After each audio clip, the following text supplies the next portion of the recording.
And we should be live now. We're not gonna do the intro music or whatever because Carlos ain't here and he didn't tell me how to do it. So, Wow. how's it going, Rios? Hey, man, life's good. Wings, beer, and football. What more can you ask for? Love and appreciation. Nah, fuck that. Overrated. Overrated. Overrated. I'll settle for a Texans Super Bowl. Shit, I'll take that any day. So what are we doing? What are we doing right now, Rios? Well, we got the Hall of Fame game on. Going to get our live reactions. As we expected, a lot of the starters aren't going to play today, which makes sense because these teams face off in a few weeks anyway in week 2. So they don't want to get too.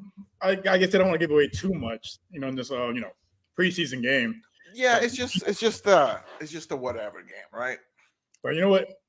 Football is football. Someone said if you watch a full preseason game, you're a sick man. I'm in my hospital bed. Appreciate all you guys. Pull the plug on me, man. I'm sick as hell. I've been on life support for the last 3 years. Yeah, but like you said, a lot of the starters won't be in here today. We just saw Andre Johnson. He's being inducted into the Hall of Fame. Texas legend. What a day for Houston. First Simone Biles cemented her with the GOAT. I mean, she already was, but she already was the GOAT. The Olympics have been crazy. Gymnastics, like if I've been able to catch anything, has been a little bit of the basketball and the U.S. Gymnastics team, men and women's, dude. But Simone Biles is on a league of her own. The whole team, it's ridiculous. But with her, I mean, she already was the GOAT, but this is just quadruple stamps it at this point. And then you got Andre Johnson going into the Hall of Fame today. And then not just that, today's also the day, marks the 7th year that we got Jordan Alvarez from the 8th year. 8th year from the LA Dodgers. Do you remember what history? Do you remember what we gave up for that? I think it was the other half of the Happy Sandwich Bill O'Brien gave for Hopkins. and the half-eaten bag of chips that we got. In a kid's size Altuve jersey. Thank you, Dodgers. We will never, ever forgive. We will never, ever, ever, ever, ever let this go. Never. Also, don't you ever forget, we're still 2017 world champions. Bang, bang. But yeah, I mean, a lot of starters aren't going to be on here. Let's hope that we can at least see some good reps from maybe a few of the rookies and stuff. You told me Lassiter wasn't playing at all today? No, so basically everyone that's confirmed as a starter is not going to be playing. So Lassiter, I think he's pretty much cemented that he's cornerback too at this point. Well, I mean, we kind of saw it in training camp. He was the main one lining up on the outside. And, him not suiting up tonight is just, further proof that he's, pretty much has that on wrap at this point. Yeah, because you guys said that it was Stingley mainly manning Stephon Diggs, right, in training camp? Yeah, it was. Yeah, Stingley was against Diggs, and when he was lined up on the outside, for the most part, he's going against Tank Dell. Diggs was primarily in the slot the day that me and Carlos went. Like, I want to say a good maybe 75% of the reps, Diggs was on the slot. Okay. And honestly, I wouldn't be surprised if that's how they line up in the week 1 with Diggs in the slot, and you got Tank on the outside and Nico on the outside. Because that's honestly probably their strongest formation. That's probably just thinking about it. That is probably the best way to play those three. We saw how dangerous Tank Dell was on the outside last year. Yeah, because Tank and Diggs they're elite route runners. Yeah. And I think I'd rather have Diggs on the inside because he's more of a physical receiver than Tank Dell is. You'd rather have him on the outside, right? I think you got Nico out of bounds, and then you got Nico going long. Yeah, I think he's going to be your big play threat. I think early downs probably be like Tank Dell between the 20s, tough, third downs or goal line situations. You probably target Diggs, and on the big plays or play action, you're looking at Nico. Do you think CJ gets any snaps today? No, he's sitting out. Sitting out completely. So it's going to be a Mills slash. What's the quarterback that we got? Tim Boyle. I think Mills probably plays maybe like 50% of him. No, not even. I want to say maybe a couple series or maybe the whole first quarter. I'd be shocked if they kept him in the first half, just because he's pretty much cemented as the backup. So you don't want to, put him in Hartsburg for too much. I mean, these reps are good for him, but at the same time, you don't want to put him in harm's way either. So I would say, play in the first quarter, then play, Keenan in the second quarter, then play, Boyle the rest of the way because I mean he's QB4. Yeah. Make the roster, so just why not? Let him get some reps out there. I feel like I'm most excited to see, since Dell, Diggs, and Nico probably won't be playing. I'm most excited to see like Woods and Mechie and Brown, like trying to see what they can do with these opportunities. Because we know during the regular season, as long as the other three guys stay healthy, it's gonna be a bloodbath for that like wide receiver 4, I guess. Oh yeah, it's to get any type of touches. So like this is a good opportunity to see. I'm not expecting them to play hard per se because we know it's just an exhibition game. But I don't know. I just want to see because during training camp, at least the day that I went, I didn't get to see a lot of the offense. It was mostly defense and special teams that I saw. No, when me and Carlos went, it was mostly the offense. We saw some special teams here and there. That's when we saw Tank Dell returning kicks and punts. I'd rather him be on kickoffs than punt returns, honestly, though. It's because he's your most dynamic playmaker. Getting him in space, especially with the new kickoff rule, which, by the way, I'm really excited to see, in action, see how that looks. How that plays out. Because if Devin Hester is, if he's praising it, I'm like, you know what? This is the greatest return of all time. And if he's with it, hey, I'm willing to give it a shot. Do you know if there's any teams or any fan bases out there who are opposing that rule in any way? Because I haven't heard much of it. Like everybody just mentions that, there's new kickoff rules or whatever, but nobody's given it that much of a, bad press like they were doing, like the drop hip tackle. Yeah, with that, I mean, no, because like I said, it creates more, returns. Because before, like, no one wants to see the ball go out of the end zone. Like they want to see something. All right, so the game is starting. So the game is starting. Hopefully. Yeah, so we got a return. It wasn't very far, but I mean, it's again better than it going out of the end zone and no play. But it's interesting, like the way they're lined up. So it looks like Sims is the returner here. So the way they're lined up and the way that they're blocking, it looks like it's like a design run play almost. It almost does. I saw a lot of this. Oh, look at that! I saw a lot of this in training camp, them lining up for like kickoff returns and punt returns and stuff. Man, those jerseys look clean as hell. Oh, yeah, man. That's that's gonna be my next one. Yeah, I got this one at training camp just because like the deep blue, almost black color is like it really called to me. But those white ones, man. No, I got this one for my birthday. Well, I bought it myself, but I was about to say, I'm like, there. No, I know we don't like you that much that we bought you that. The fuck. Yeah, Brandon, that was pretty uneventful. Like I said, it was first one of the new format, but yeah, I think we'll get some more exciting returns. Yeah, I'm kind of excited to see these running backs outside of Pierce. He's not playing, but you got Abumwale trying to basically get the third spot. I don't know if we'll see Cam Akers tonight, but you also got. I would love to see a little bit of him just to see how he works on a D'Amico offense. Okay, but some of those dudes that were kind of like undrafted that they picked up in camp, like they were putting up some big plays. I'm kind of excited to see who steps up here. Oh. Yeah, it looks like they're giving Mills the go ahead for this first quarter.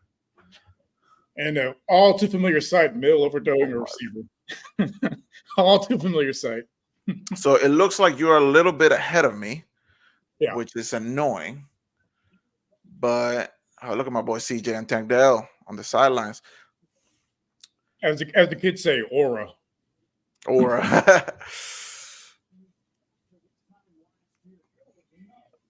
I mean, it was a close catch. I just saw him overthrowing Hutchinson. Oh, okay. So I'm like a good 15 seconds behind, looks like.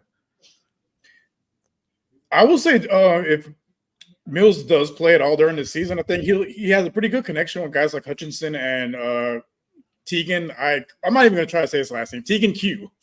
I mean, I was kind of impressed. You mentioned you pronounced the running back's name. What was it? Ogunbowale? Ogunbowale, yeah.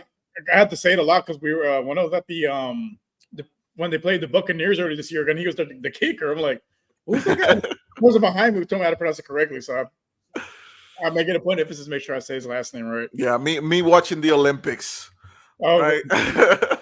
bro, I would give money to have you color commentary on the Olympics.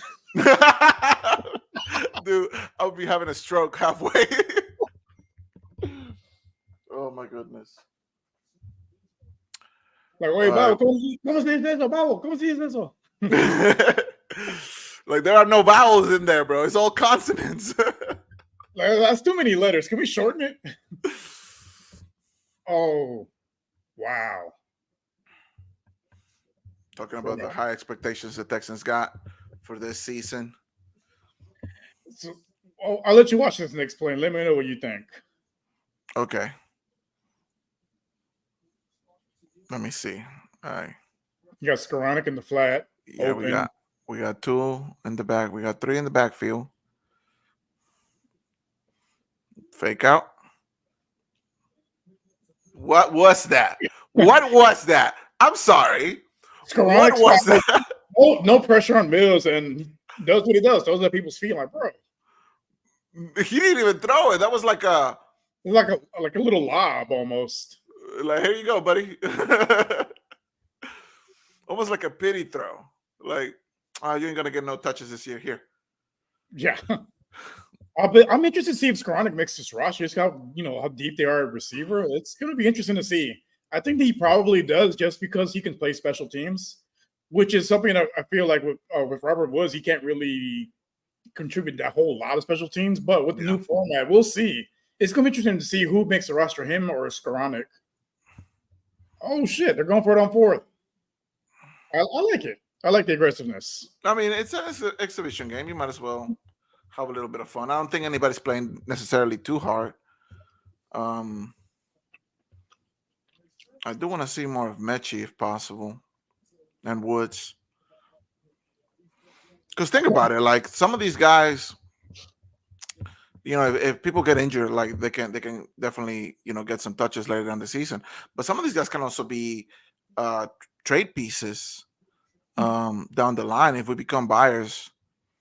If we're trying to check up the roster a little bit, or if we're trying to shaping up the O line. What happened? So next play is a guy I'm also excited to watch as well. Kate Stover, Farmer Gronk. Man is farming on draft day. Certified Hall of Famer. Start measuring for that. He's already in Canton. Start measuring that jacket right now.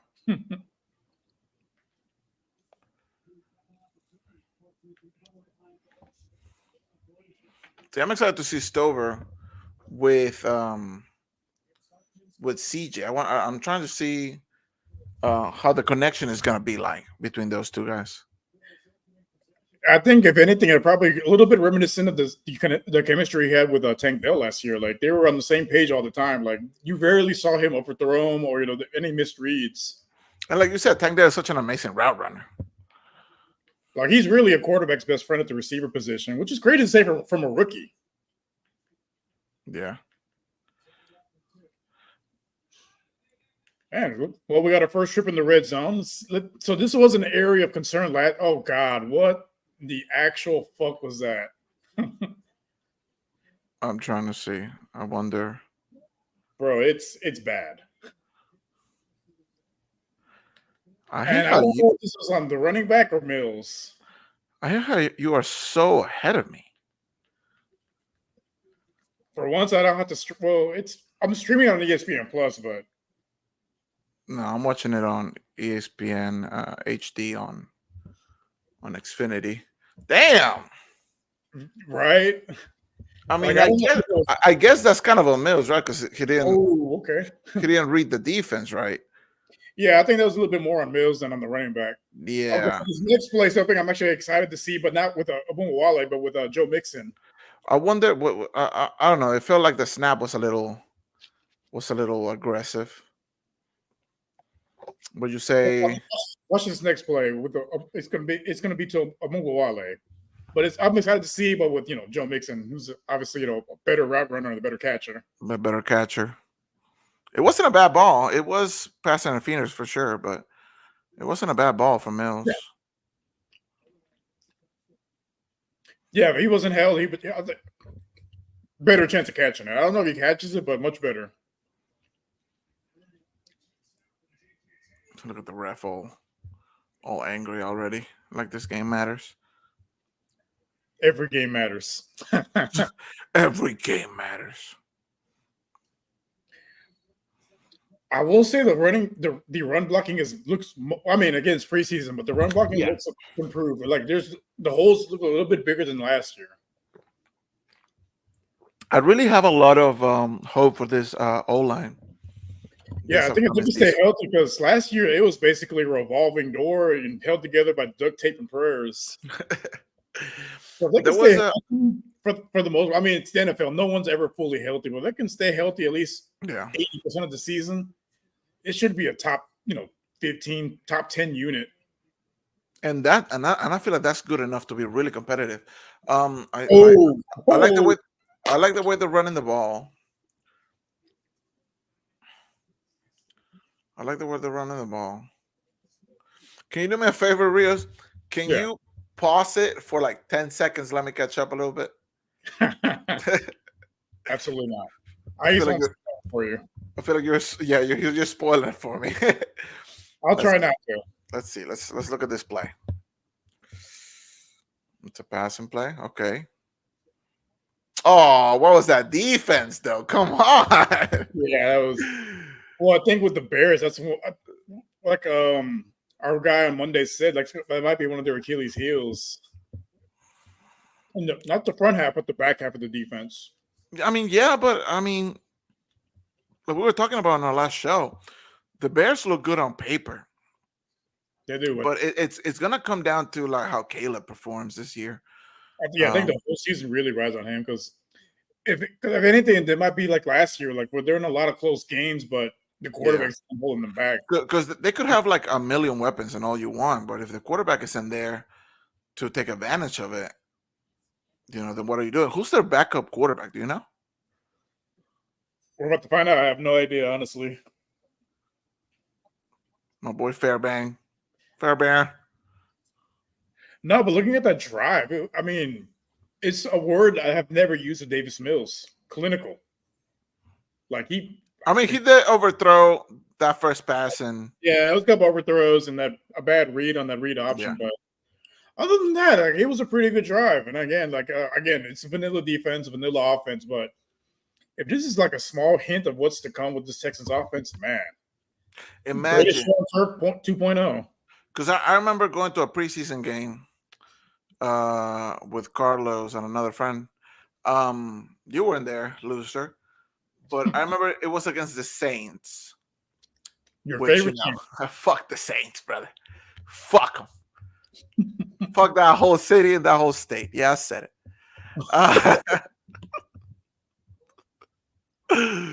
I don't mean that. Was a good coach. I really do. I do mean that.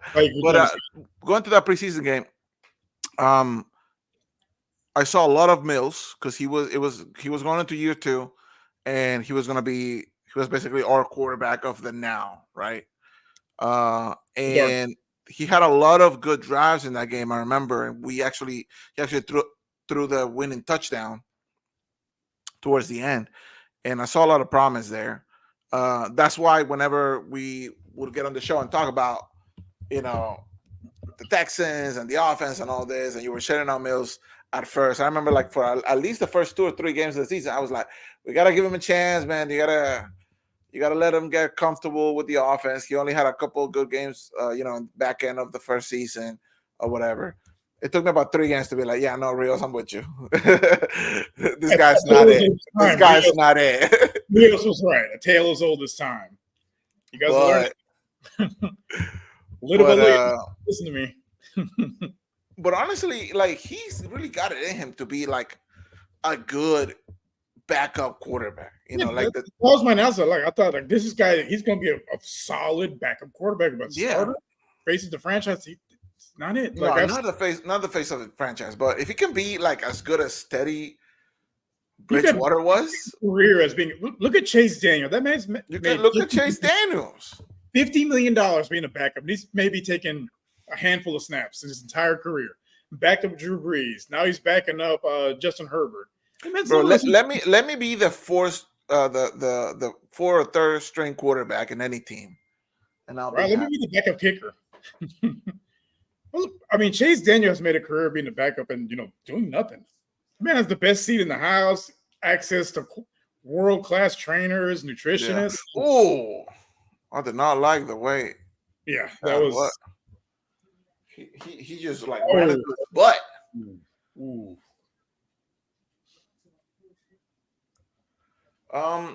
Do So you now think we're on this? to the defense. Do you So the know? defense, I'm excited to kind of see. Well, not excited, but I'm curious to see how the defensive tackle rotation goes because with with Autry out for 6 games, it's going to be a big question mark who takes over that lead defensive tackle one. Because in Domingo we play a 4-3 defense basically, Yeah. so you got to have 4 guys up front. So it's going to be interesting to see which 2 guys step up because no one's really like put like an anchor hold on that defensive tackle. Yeah, Starters. nobody's really standing out from what we've seen from. Is that Trevor Lawrence? But I'm excited to see the secondary, man. I want to see if the additions we did the off season and with the draft or whatever, the secondary starts to become a little bit more. I wouldn't say elite, but a little bit more consistent. Yeah, I'm Um, kind of curious to see how Henderson and Okuda played today. Oh,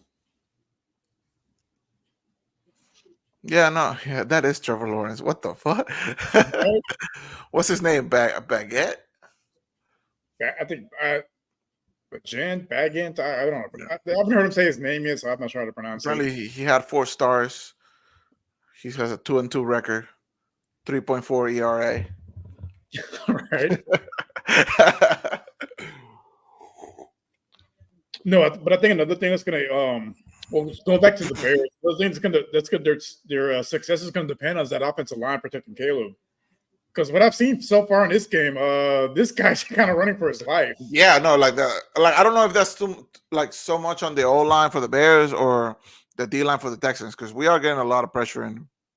And right, mind you, it's all backups. There is no starter out there. Yeah, which is insane because like I Which feel is like good. Will Anderson is only gonna get better, and if we can get a lot of the pressure from him, dude.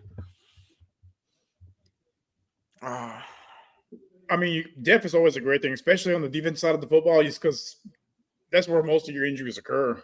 Yeah, On the defense side of the ball. But we really needed them with that front 4. Oh, that was terrible. okay. Boy, Caleb Williams. Do you believe the hype on Caleb? Oh man! So looking at the stuff from training camp, again, it's throwing in shorts against no defense. I still don't buy the hype. I don't think he's the next Mahomes. I think Not even close. I forgot which analyst said it, but they're like CJ Stroud is a standard as far as rookie quarterbacks come. Like every rookie quarterback from now on is going to be measured against how he compares to CJ Stroud, which is unfair. Yeah, because that was an outlier. Because I mean, he just walked into I wouldn't say like a perfect situation because it wasn't a perfect situation. It was. It had a lot of question marks. But I think the right head coach, the right general manager, the right pieces in place, and him elevating the floor of that offensive group is what really put it all together. Yeah, he didn't get enough credit for that. It was like like rookie head coach, rookie quarterback, a lot of unproven players. There was a lot of question marks in that team, and CJ walked in and with the Miko scheme and everything, like they made a big change. We talked about it to death. I don't think the expectation should be there for Caleb. I feel like he's walking into a better team than CJ did. But I feel like that's only going to put more pressure on him. I think that's why the expectations are as high as they are with him, because he's walking into a much better team than TJ did. What are the odds that he becomes a bust or is considered a bust? Man, I would say with him, if he looks like the Bears we're talking about, I would say if he looks like Trevor Lawrence's rookie season, I'd be a little concerned. Because Lawrence and the Jaguars, again, they had a lot of things working against them. So if he looks like Trevor Lawrence's rookie year, I'd be concerned because they got too many pieces in place for him to not perform well. Man, that's the problem with being that number one overall, man. It's just I mean, so expectations. much pressure. Yeah. And I feel like it shouldn't be that way. I feel like the expectation should never be that high out the gate, you know. Well, I mean, with a team like Chicago, who's really never had him at quarterback, like the guy, like every team you could think of, like you could name any random team and like, what quarterback comes to mind. Every team has one. With the Bears, Jim McMahon, I mean, Jay Cutler, like they never really had that kind of guy. Just like with the Texans, we never really had that guy quarterback until CJ. What the hell was that? Yeah, that was.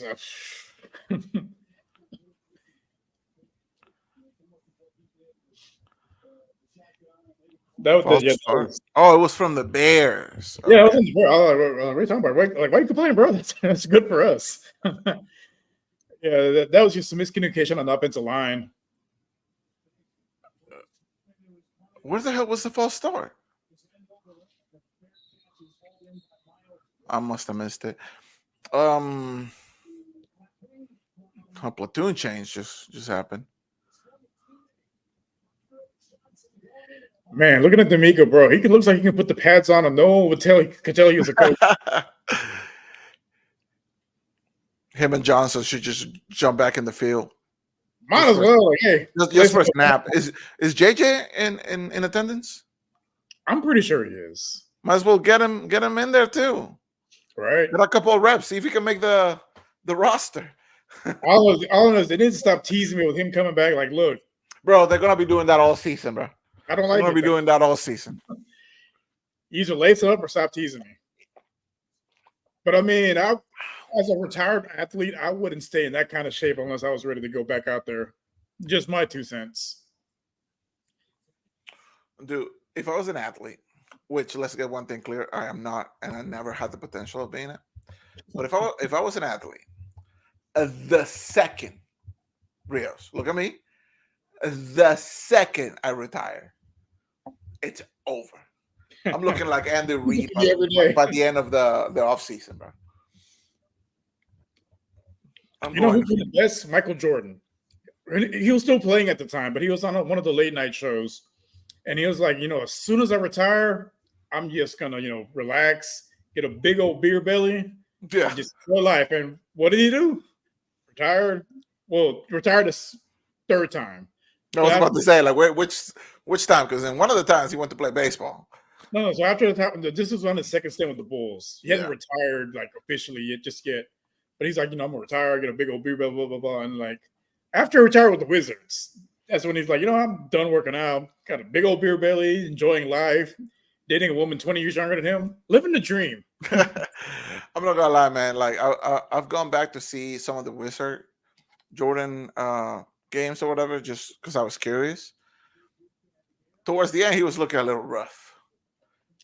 Like you could tell he was losing a step. You could tell. He was playing on one leg. He had to get his knee drained a couple times a year. Like he was That's ridiculous. Playing on one leg. No, man. Like people don't realize that, back then the sports medicine wasn't what it is now. And it was just, drink some Gatorade, bro. Come on. Walk it off. He was playing 18 holes of golf, drinking a 12-pack before a game, and then going to drop 50 on your favorite player. Not like in the 80s, right? Where you crush a 6-pack, smoke a cigar at halftime. Go back out there and win a championship. Which is crazy because he did all that, smoking cigars, drinking beer all the time, and still is the GOAT. Imagine if he, would have the nutrition of today. Do you think LeBron could be a better baseball player? No. People don't realize how hard baseball is. Just because you're, a freak athlete doesn't make you like great at baseball. I mean, there's nothing harder than hitting a little white ball going 99 miles an hour down the plate. I mean, now it goes 99, right? Back in the 90s, I think the average wasn't as high. It was still in the 90s. It was still in the 90s, but it's a lot easier to hit a Well, 94 so than it is a 99. it's great that you brought that up. So, like, there was an article recently, and they're like, the reason we have so many injuries now with pitchers is because they're throwing it so much harder now. They're throwing it so much harder, dude. Throwing it I'm harder. like, how does your They're arm letting not you just spin completely on it. collapse? Throwing a baseball is the absolute worst thing you could do to your shoulder and your arm. And your But elbow, man. the way they're throwing it now is why we have so many injuries, because they're throwing for velocity, for spin rate, and that takes a toll. Because back then you didn't need. Man. Watch this next play, but yeah, going back to the other, like, back then you didn't have to throw it as hard. Like, you had more in your arsenal as far as pitches you could throw. Now it's basically throwing it as hard as you can, as fast as you can. I mean, yeah, but do you think that's just how the game is gonna stay now? It's not sustainable. It's not sustainable, right? Like you're still gonna have to have your specialty guys who can throw 1,000 miles an hour or whatever, but you still need like your starters to be able to go like 5-6 innings deep sometimes. So you're gonna have to throw a lot of like more like off speed stuff. They have to, but they're not doing, because again, that's what these guys get paid on. Like, they get paid on for their how hard they throw it, how fast they throw it, spin rate, all that's the stuff they get paid on. That's why they focus on that now. But it's not but you look at somebody like Verlander, right, who could throw like 98 or whatever, but he still had nasty stuff behind it. So there's got to be like some type of balance, man. Because like some of the newer kids that are coming up, it's just straight gas, just straight gas. But they're going to run out of gas sooner than later. Yeah, I know we're talking a lot about baseball. We're not really talking about the game. I saw the play you were talking about, running through the middle. I love that. Bro, look at this next play. I gotta give Mills his flowers on this one. He broke that man's ankles. Stop. Watch the play. I'll give that man flowers. Watch the play, though.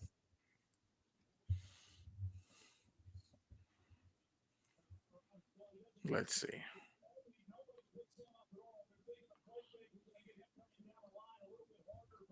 Wait for it. Whoop.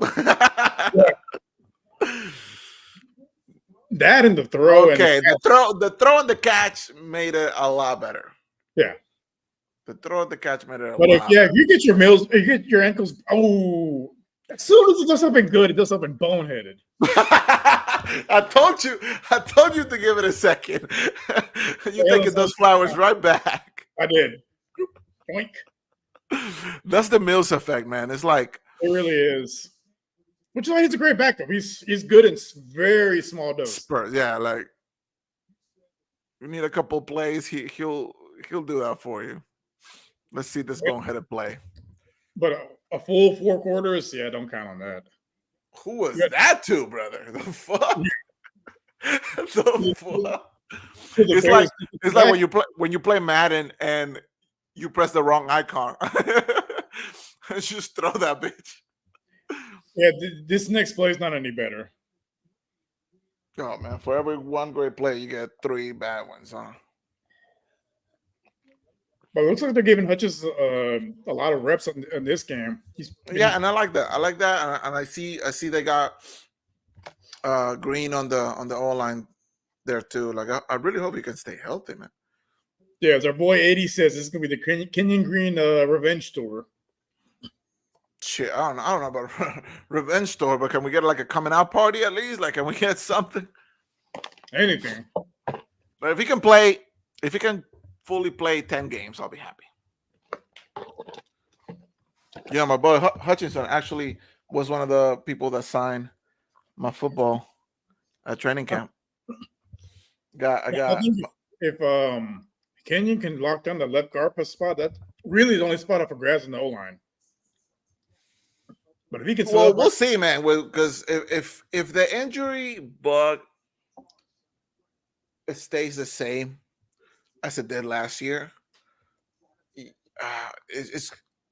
I like that we have a little bit more depth this time around, but like it's still gonna be tough. Like I don't know if like the O line that starts game 1 is gonna be the same O line that starts game 2. I feel like D'Amico and the whole offensive scheme may try to adapt to what players we got available, because that's basically what we did last year. And it worked on some opponents, but other ones, it was a disaster. Yeah, because when you start playing a lot of people out of position, it's a lot tougher. I know Green was like in college he was played like pretty much all over the offensive line, but in the NFL it's a completely different ball game. Because I mean, just perfect example, Titus Howard, our right tackle, playing left guard. I'm like, he was terrible left guard, but we had no choice because at that point we had like maybe one healthy guard at that point that wasn't. It's that, and it wasn't even like our main guys. Yeah, our main group didn't play together at all last season. Yeah, we still made it to the second round. But hopefully you don't have the injury bug this year and healthy for the most part of the season. Let's hope. I've been watching a lot of preseason predictions and all that stuff. I see a lot of people having the Texans getting 10, 11, 12 wins. I think 10's the floor, honestly. I know some people have them at 8 or 9 wins, You know what? I'm starting to believe it a little bit more and more. I feel like, yes, you're right. 10 should be the floor. Even with the schedule, because again, this team added pieces all over. Now, if it was the same roster as last year, having this schedule, obviously I wouldn't say 10 wins, 11 wins, all that. But with all the guys they added, you can get it circling 2 or 3 extra wins. Yeah, I mean, I can see that. Who do you think ends with a better record at the end of the season? Texans or Bears? Texans easily. Easily. The Bears are going to, even with all the pieces they have, again, a lot of it hinges on Caleb, but it's not, like you mentioned earlier, it's not fair to put the kind of expect him to put up, a CJ type of rookie season. It's just, and I'm not expecting that, but I mean, I think they finished with a winning record. I think the Bears can finish, 9-8. 10 maybe, they get a few lucky breaks here and there, but I think 9 wins is, pretty reasonable, which is a good, starting point for that team. Do you think something to build on for the future? The thing is, like for somebody like Caleb Williams in the situation he's going to be in, obviously we had a Bears fan on the show last time, but I wonder what the whole fan consensus is gonna be with him as far as what does a successful season for Caleb look like? Like if they miss the playoffs but he plays well, is that a successful season for him? It should be.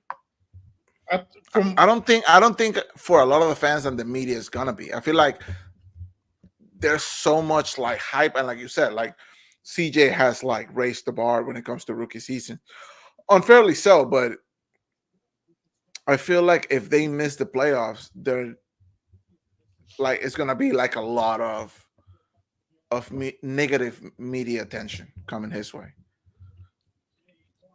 I could see that, but I think if you're being realistic, missing the playoffs isn't the worst thing for them. Because even if they do make it, they're going to make it as a lower seed. And they're going to lose in the first round anyway. You think so? Because just say, for example, they finish as a wild card team. They got to play, the number 2 seed, which could be like the Eagles or the Packers. Do you really think this team's going to beat those guys? No.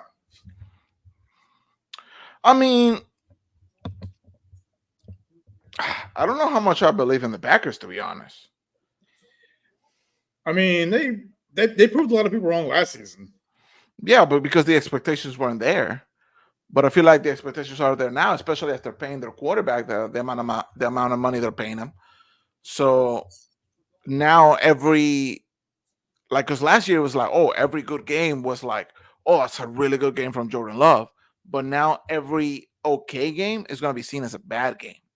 Yeah. Well, once you get paid, you're basically under the microscope. But I mean, look at the NFC. Look at the pecking order of the NFC. Top team is probably going to be the 49ers again. Then you got the Lions. Got the Packers. Got the team, that other Texas team no one gives a shit about. And you got teams that might surprise you. And I feel I like would the say Bears. the NFC is pretty wide open outside of those top two spots. I feel like the Bears might be one of those teams that surprise people, man. Yeah, I still think the Lions are going to win their division. yeah, I feel like it's going to they be should. between the Bears and the Packers. And honestly, I feel like more people expect something out of the Packers more so than the Bears. Which is fair. Because as much as with as many weapons as the Bears have, they still are going in with a rookie quarterback. And it's not like the Packers didn't get better. They did. And Jordan Love should be better, but You should. that's that's the expectation now. Yeah, once you get that contract, you're expected to, live up to it. Which again, you're gonna expect also from Trevor Lawrence, who's From Trevor Lawrence, I expect an MVP season minimum but we're for not the gonna this for the way he just ransacked Jacksonville. There's robbery and then there's that. I mean, bro. Dude, honestly. I wish you probably gave me that kind of raise for being mid. I gotta work my ass off to get a slight bump in pay. Like, what the hell? For having one good week a year, I should get paid $55 million. That's what you call the American dream right there. Do the absolute minimum, get the most pay. Looking at our schedule, though, I feel like I keep focusing on those big games, against Baltimore and the Chiefs. But honestly, I feel like I should be more worried about those teams that we might those small teams that we should be beating. So, do you have access to the comments and stuff, Rios? Yeah. Okay. So if anybody says something on there, please comment on it so I can know, because I'm like, our boy Balkans, where is the Glizzy Queen? That's a good question. We don't know where he Where is the Glizzy Queen? He is with your mom, last time I heard.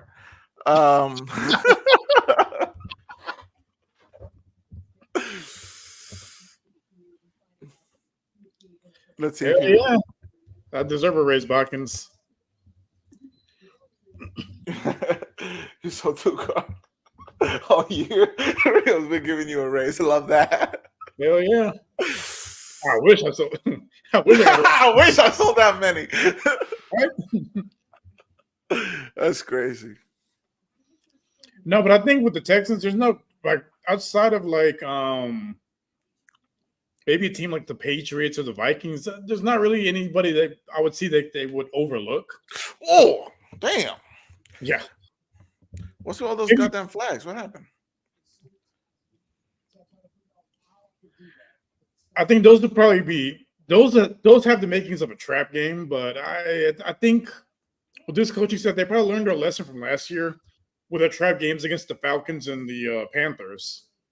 That Panthers game still haunts me. Still haunts me, man. And it's not that the Panthers were any good. We were just diabolically bad. It's just they were ultra conservative on offense. I'm like, what are we doing? Oh, DeAndre Hopkins is gonna be out for 4 to 6 weeks. Okay.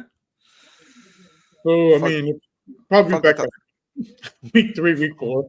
Fuck the Titans anyway. The oldest cosplayers.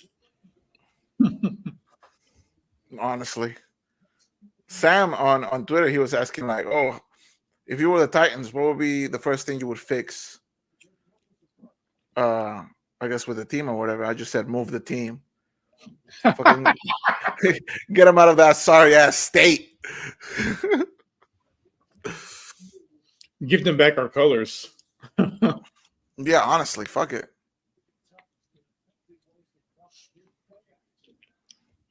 No, but I think with the Titans, that's another team like the Bears. Their success is going to hinge on their quarterback because they got. I don't know if they're rebuilding or what they're trying to do in Tennessee, but they got some pieces on both sides of the ball. It's just, but again, a lot of that's going to depend. And I think this is probably Levis's last season as the starter if he plays badly. Because the previous regime is the one that drafted him, not the yeah. But what do you do? Like, are you looking to draft somebody? Are you looking to trade for somebody? Like, if you're the Titans, what the fuck do you do? I mean, 2025 has a pretty I want to it's not as deep as this year's draft class, but it still has some pretty, big names coming out of the draft. You got, Shedeur Sanders, you got that one kid from I say North Carolina. There's some guys coming out this year that, that look the part of a franchise quarterback. So I think if Levis, stinks it up, for the most of the season, I wouldn't be shocked if they try to tank, if they, by the deadline and they're have a losing record, just try to tank for a better quarterback. Because again, they're like this this new GM, he's not the one that drafted Levis, so they have no ties to him. So Levis GF said just last long. The fuck, Botkins. Botkins. Watkins. I don't know, man. I feel like the Titans they're in a weird spot right now. Like as far as the division goes, like we see that the Jacksonville is like doubling down on Trevor Lawrence and the offense they got. Obviously, the Texans are here to stay. The Colts are betting on AR to pan out. Oh, nice. The Titans are. What the fuck is going on? Okay, I take back what I just said. It was not nice. No. How the fuck did we fumble that?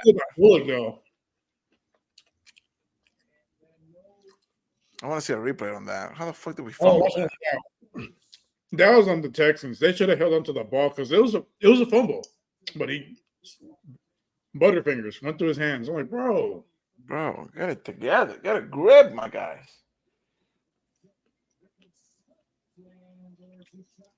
Man, these guys looking like Davis Mills out there. No, but another guy I'm excited to see is Kalen Bullock. Like he's looking pretty good so far. So far, so good. I think he might be because they're moving Petrie to the nickel spot, so they might have Bullock as a starter, and I think he brings an element we haven't seen since Glover Quinn, like that center fielder role at the free safety spot. See, I like. Oh, nice. Okay. See, I like the amount of pressure we're putting on the quarterback. I do like that. One thing that's a little concerning is the runs up the middle. Yeah, they've been cutting through it like butter, but like we said, it's not the starting D line, so it is a little concerning because of any of those. Outside of the the two defensive ends, we don't really have like a solidified starter at defensive tackle. So, do you think that's something that the Texans will look to secure? Damn, the runs are killing, man. Like at the deadline, or do you think they're just gonna stick with what we got? I think they're gonna let this preseason play out and see how it goes. Maybe a couple weeks into the season, but I think if they're getting torn up, they're getting cut up there tonight. Yeah. I wouldn't be shocked if they made a move for a defensive tackle. Because every good defense needs a really good defensive tackle, man. A team to keep an eye on will be the Commanders. They got a lot of defensive tackles, and they can't pay all of them. They got at least 4 good ones, and there might be one on the outs, and it would be an instant upgrade over who we have as of right now. The Commanders is just another team that's like in a weird spot. Like I have no idea. Like they just exist. Oh, that was terrible. Oh. I don't know. I'm still seeing a run down the middle. Let's just say this man could have walked to the sideline, got a hot dog, drank a beer. It would have been wide open. Oh, you gotta love it. You gotta love it. Yeah, that one. When you watch it, that one's on the linebacker. Completely blew his assignment. Left the guy wide open. Oh, brother. my guy getting on one knee like he just scored the winning touchdown at the Super Bowl, bro. Come on. Look. Also, I haven't said this. Fuck the Bears.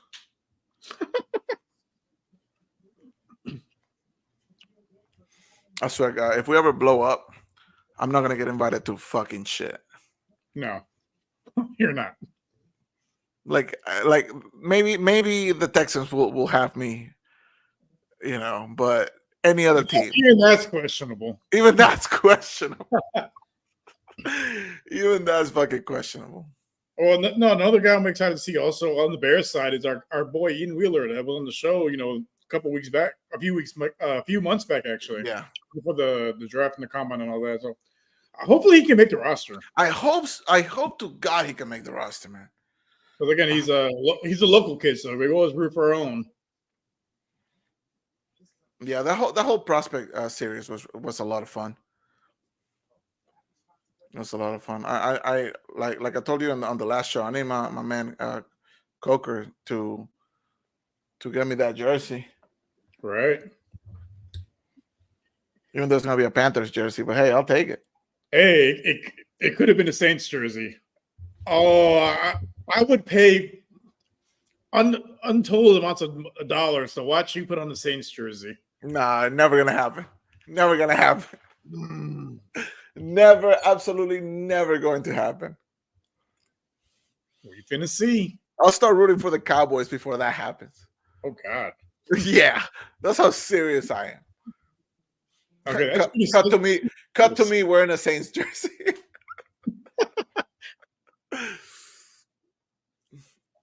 Oh man.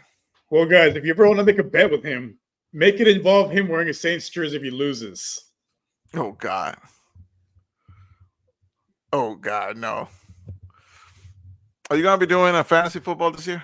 Yeah, I'm in 3 different leagues. Who do you think is gonna be your surprise of the season? Like your sleeper pick type of thing?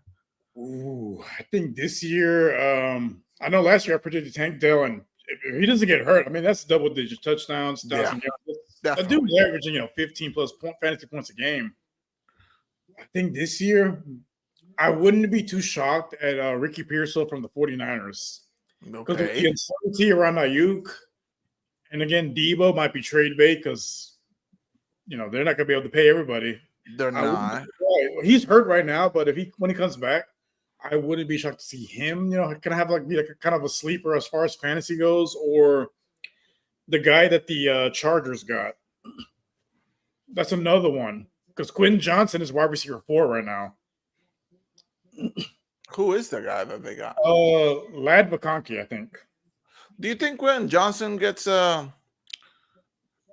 like I don't know, like a shot of redemption, like his little revenge tour this year, or the way he's looking in training camp? He's looking like he's gonna have a Rafael Montero type of season.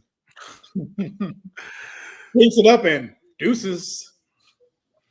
Which is crazy because, man, I mean, he didn't look like a world beater at TCU, but he's built like a complete athlete, though. Bro, what the hell is that? Yeah, that was. Bro, what am I watching? Him, once they realized he wasn't 6'4", I'm like, wait a minute. Because I remember watching him on the field, I'm like, there's no way that dude is 6'4". He doesn't look that much taller than me. And he's 6'2". He's an inch taller than me. I'm like, wait, I knew I was right. Yeah, an inch makes all the difference, bro. Why are you laughing? You know it's true. No, it's funny because, speaking of height, that's what this, said about LeBron's kid, Bronny James. He's talking like he's 6'4". I'm like, I've seen him standing next to that. There's my guy is 6'1" at best. He's my size, 6'1", 200 plus pounds. I'm like, bro, I stood next to tall people before. I know you're not 6'4". Because LeBron should not be that much taller than LeBron's 7 feet, which he is not. What do you think about that whole situation, man? Do you think, because obviously they drafted him because of LeBron. There's no other reason. You don't say. There's not a single basketball reason behind that pick. However, do you think Bronny cares at all? I don't. Because he's not doing it for the money. He's already set for life. His father is a billionaire. I think he actually wants to, kind of walk his own path, but I don't think so. I do not think so, because if he wanted to form his own path, he would have been like, Dad, don't have the Lakers draft me only because I'm your son. If I need to go to the fucking G League, let me go to the fucking G League and do, prove myself. And then, next year I'll try to make somebody else's roster. Let me ask you this. What has LeBron been saying the last few seasons? I want to play with my son. That's my dream to play with my son. Yeah, but that's what I mean. That we're talking about LeBron, like And what even his LeBron is saying. We're not talking about like I'm asking like if I'm saying if Bronny really cared, then he would have turned that down. Obviously, you're if not gonna your turn it dad was down. LeBron, would you stand up to him? Probably not. Bro, if my dad was LeBron, I wouldn't even fucking try to make the league. I would Right? just be like, oh, thanks, Dad, for being a billionaire. That was cool of you. I'm gonna fucking just travel the world for the rest of my fucking life. Spend all your money. That's what I would do. There you go. Which is probably why it's a good thing our dads weren't rich. Yeah, honestly, God had to nerf me somehow, and he just made me broke. Yeah, to hell with me somehow. No, but I think like I said, I hope it works out for him. But again, I don't like people. Said the whole nepotism thing. Like, yeah, it was, and who cares? Oh, it was 1,000% of it. We see it all the time in different walks of life, different businesses. Hey, if he can do it, cool. But at the same time, like, still got to be expected to perform because there's only so many roster spots in the NBA. So I feel like this is so like selfish from LeBron because the media was already hating on the whole idea, and during preseason or summer league or whatever, Bronny didn't have like any spectacular games. If anything, his first game was pretty rough. The other couple of games he had were like an improvement, but like, bro, my guy was averaging like 4 or 5 points. you know what's crazy? So when they played the Rockets, Cocaine Curry reached Shepard. That boy He was went off. cooking. He was cooking. But no, after the game, the presser, there was maybe like three people, and like three of them were like local Houston reporters. Yeah, I mean, and that's good, bro. Bronny's thing, and Bronny had like 5 points that game. I'm like, that's good, bro. I don't want no eyes on the Rockets right now. I want the media to come begging halfway through the season when we're like really, really cooking. I feel like the Rockets have a lot of traits that they can do. they shouldn't though. They should stick with what they have right now, at least for this season. Because you haven't paid Sengun, you haven't paid Jalen Green yet. I think Marico. You got Fred. You got Amen. You got Cocaine Curry. You got Jalen Green. You got to make a decision. Well, see, that's the thing with Van Fleet. He has an out after this season. Yeah, he's not here to stay. But Van Fleet is gonna get most of the touches. Who's getting the second most? Jalen Green. That means less touches for or rookie guard and like the Thompson twin. So it's like, well, I think we already know Sengun is gonna get a lot of touches as well. I would say about Amen Thompson, don't be surprised if they move him to the 3. And they put Reach Shepard at point guard. Because you can alternate those guys as far as bringing the ball up the court. The thing is, like, they have to make a decision about Jalen, man, because they cannot pay him and Sengun.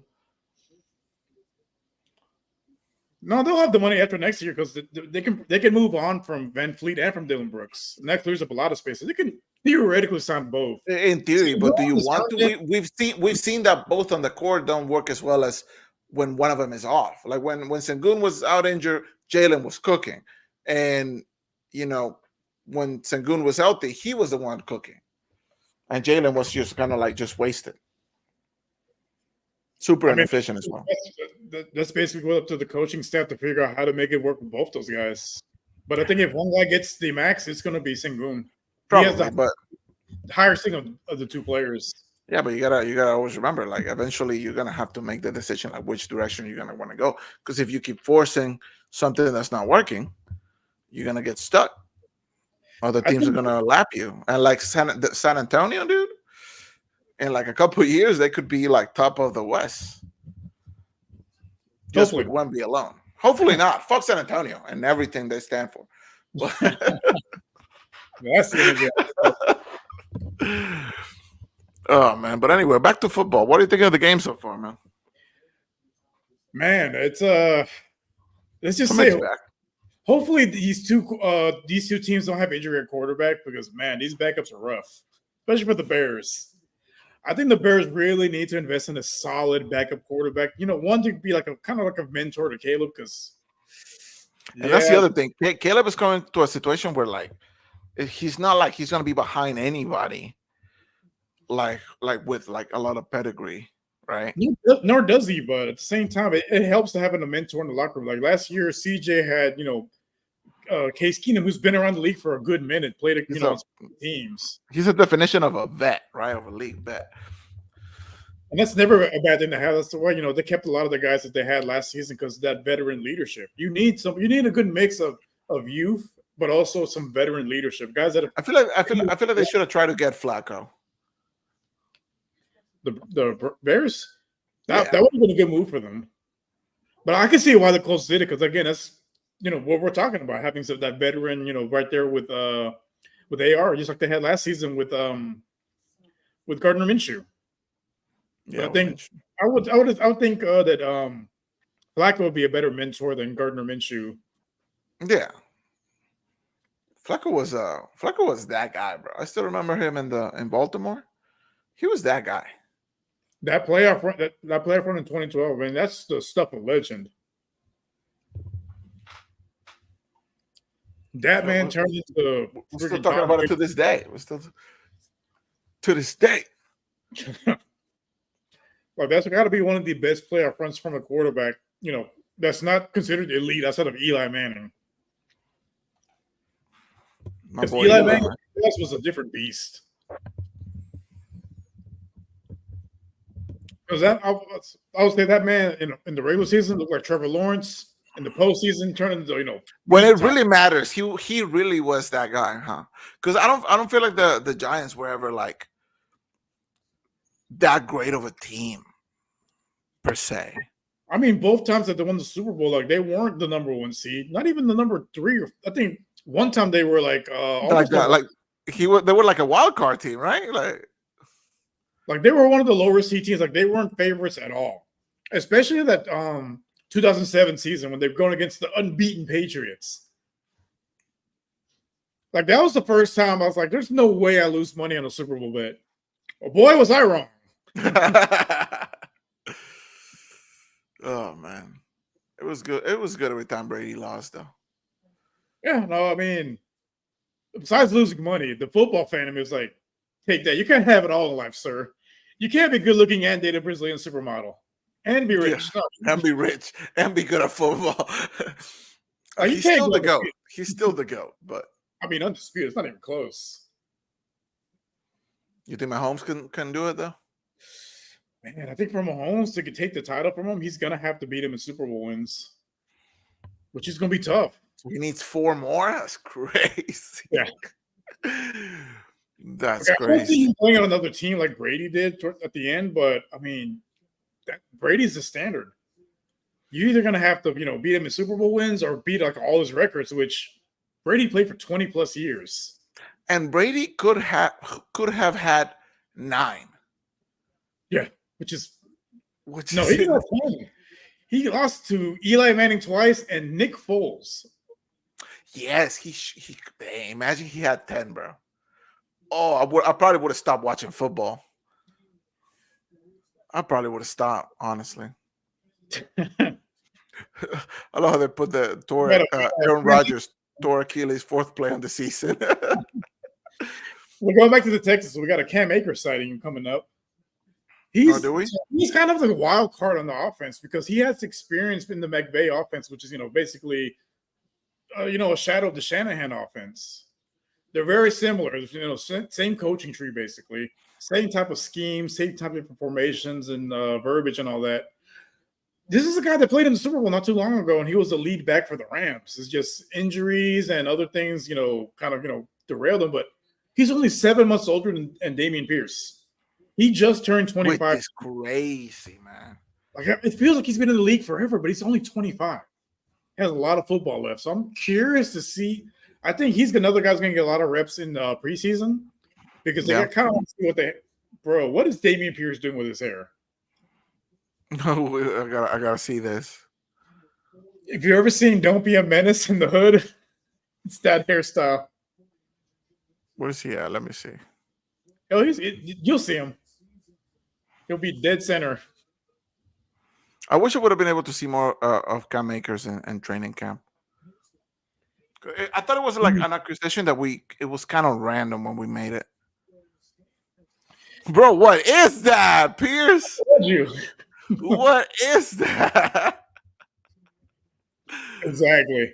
Bro, like you're going through a divorce or something, bro. You okay? Midlife crisis at 24. I really hope he has a bounce back season, man. Hopefully. You know what's crazy? So Case Keenum is our third quarterback per se. We'll see how the official depth chart looks at week 1, but yeah, he's better than a lot of teams' backup at his age. How old is he now? Well, me and him are the same age. Well, I think I'm a little older than him. He's 52? 58. That's crazy. 58? That's No, crazy. I think he turns 39 this year. I'm a year older than he is. Damn. Look at my boy Hutchinson getting reps. Like I said, that 4th, 5th, and 6th receiver spots up for grabs. I think they go into the season with 6 receivers, but that spot's up for grabs for sure. I'm not gonna lie. Like after going to train, shit. What happened to not fucking spoiling it, motherfucker? Well, just wait. You'll see why I did that. Going to training camp for the first time this year and being able to meet Mechie and speak with Hutchinson for a little bit, dude, I am rooting so hard for those guys right now. Like I like obviously I want Nico and Dell and Diggs to do great. What the fuck, Keenum? Okay, Akers. But honestly, dude, I would love for Mechie. Yeah, right. You see that it, was right? good. That was really good. That was really good. I really want Mechie and Hutchinson, man, to get some reps this year. They should. So I think with the Texans, if things go according to plan, the starters should be sitting a lot of. It should be similar to the Dolphins. The starters should be sitting a lot of the fourth quarter because they put that much. Hopefully, if everything goes according to plan. Again, never works that way, but there should be some games where. Bro, look at CJ celebrating on the sidelines like crazy. Yeah, he was. That's what you look at. We haven't seen that kind of energy in the sidelines for years. Even with Deshaun, like we didn't have that kind of camaraderie and like guys like hyping each other up like we do now. Yeah. Like you could tell they've all bought into D'Amico and everything with CJ. Like after the season we had last year, I mean, you'll be crazy if you're in that team, if you're in that locker room, you'll be crazy not to buy in at this point.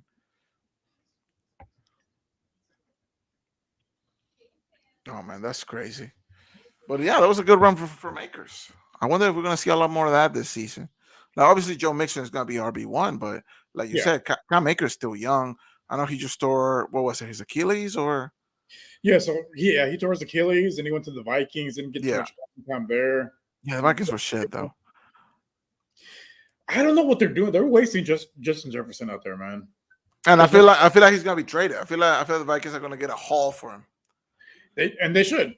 But I mean, it kind of goes back to what we were talking about on one of our previous shows. But what would you rather have, like a guy like Jefferson and a bunch of nobodies, or like a B-level receiver and a solid supporting cast? But especially with today's market, the QB market going up, the receiver market going up, running back is not going up, but those two positions and the offensive line that's going up as well. Like if the Vikings are smart, if they play it smart. They probably want JJ to have as many like good weapons to grow alongside of him because Justin Jefferson expects a certain level of offense, a certain amount of touches at this point. He's one of the best receivers in the game. And JJ going into there, I feel like he's going to do well in Minnesota, but I say that I think he's going to do well just because the expectations from me, an outsider who doesn't give a damn about the whole state, feel like the expectations aren't all in there. Like they're probably going to come last in the division. So I think this is just going to be like a. Ooh. Sorry. Look, I'm not going to say now I'm expecting to see a 80-yard bomb or like a hospital pass. One of those two. Hey, I didn't spoil it, so you'll be surprised. Let me see. So No, for the people watching live, I think we're probably just gonna go um till halftime because I don't want to do this. I don't want to make this one. Oh, that was good. Like a 2 hour, two plus hour show. But yeah, carry on, Rios. What were you saying? no, it's like with JJ McCarthy. I don't. He's not penciled as a starter. They're going to start with Sam Darnold, which I think it's the right I, move. I I think it's a good move, but I think like by week 3 or whatever, I think we're gonna see JJ's in the starting. I think once their season's over, then we'll see JJ out Dude, there. 2 games in, that season's gonna be over. The Lions are gonna be probably just as good. The Packers are gonna be better. The Bears should be better as long as Caleb doesn't shed the bet. Was that Akers again? Yeah. I like the amount of reps we're seeing from Akers, man. It sucks for Pierce because I mean, I feel like Pierce should be getting the touches right now. But when you have somebody like Akers backing up Joe Mixon, it's like, what the hell do you do with Pierce, man? They got a lot of running backs, so I think they're okay with holding Pierce out a little bit, just because they got enough depth as far as running for right now. Because again, Devin made the cuts to 53, but Yeah. speaking of Cam Akers, What? wait Fuck. for it. Did you spoil it again? Yeah, sorry. Fuck.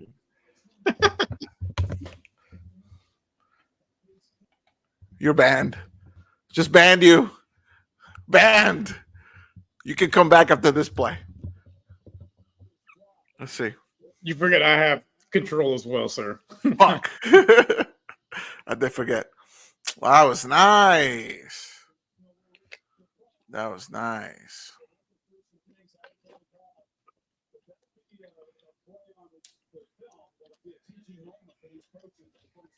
Man. You think Pierce gets any touches on the second half or no? He's out today. Oh, he was completely out? Hmm? That's booty, man. I was hoping to see some of them. Pause. We might see him, next preseason game. Who do we play? You know? Bullock was pretty good from what we saw today. Yeah, both are pretty good so far.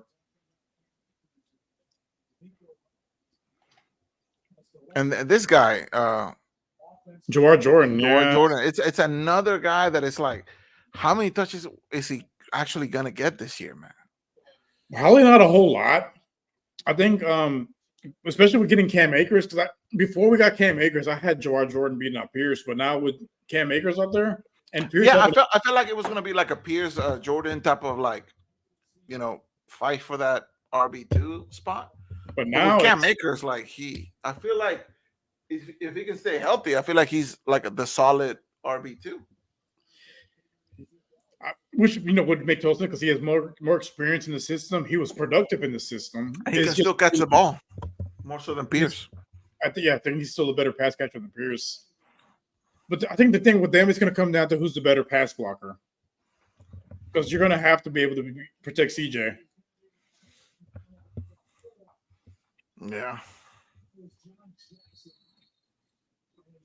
D'Amico's 40? Bro, He has to be a little bit older than 40. No, they just put it on the screen. He's 40. Man, we're the same age? What the hell? You're 52. We already went over this.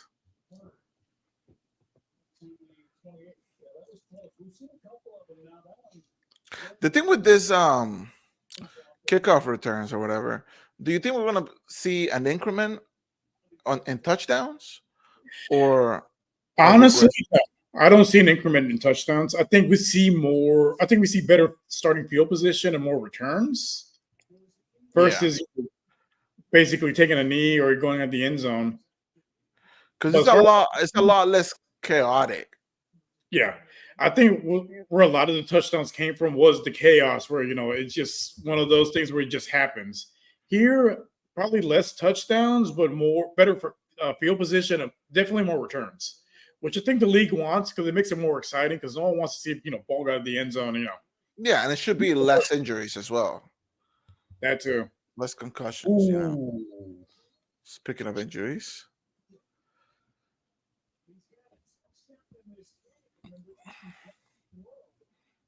Ooh.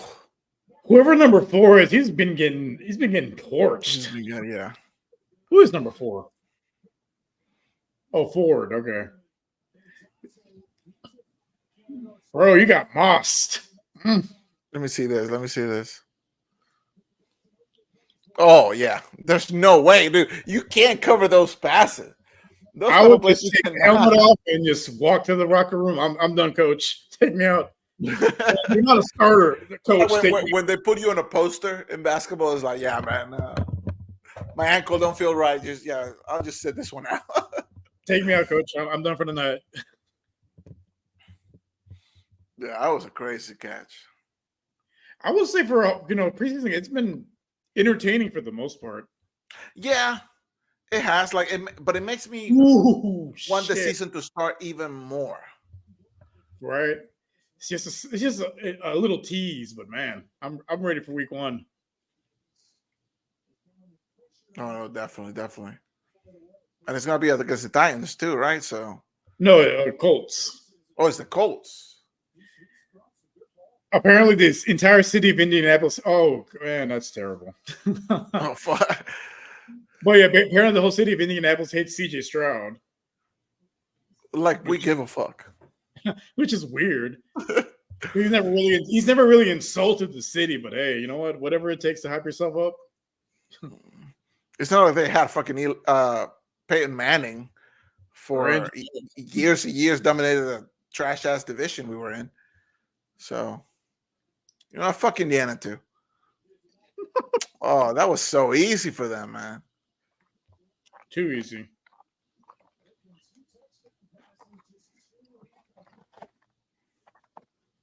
I need to see more from that secondary, bro. It's a little weak back there with the second and third group.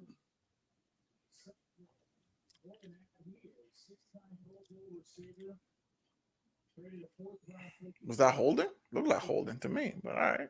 Fuck it. What do I know? What do I know?